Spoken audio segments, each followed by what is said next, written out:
Wakil Presiden ke-10 dan 12 Republik Indonesia, Yusuf Kala, turun langsung meninjau lahan di Jalan Metro Tanjung Bunga, Kecamatan Tamalate, Kota Makassar itu pada Rabu 5 November 2025 pagi. Lahan seluas 164.151 meter persegi yang diklaim miliknya kini tengah berkasus. JK hadir didampingi CEO PT Haji Kala, Solihin Yusuf Kala, dan Direktur Finance dan Legal Kala Group, Imelda Yusuf Kala. Setibanya di lokasi, Yusuf Kala melihat beberapa sisi lahan yang sementara dalam proses pemadatan timbunan. Sambil berkacak pinggang, pria kelahiran Watampone, Bone 15 Mei 1942 ini mengatakan mempertahankan hak milik harta itu syahid.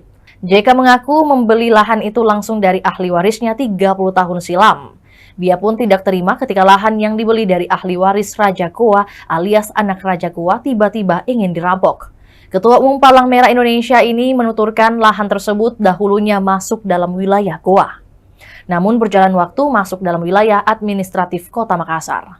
Lahan di seberang jalan depan Trans Studio Mall itu telah ditimbun pematangan dan dipagari untuk proyek pembangunan properti terintegrasi PT Haji Kala. Namun, saat proyek penimbunan terus berlanjut, sekelompok massa mencoba merangsek masuk ke dalam lahan yang juga dijaga kelompok massa kubu PT Haji Kala.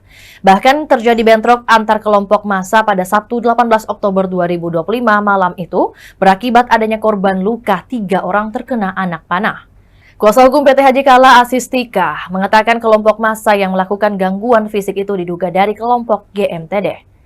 Itulah tadi berita hot news kita pada hari ini. Saksikan berita hot news lainnya hanya di kanal YouTube dan Facebook Tribun Timur. Download Tribun X sekarang. Menghadirkan lokal menjadi Indonesia.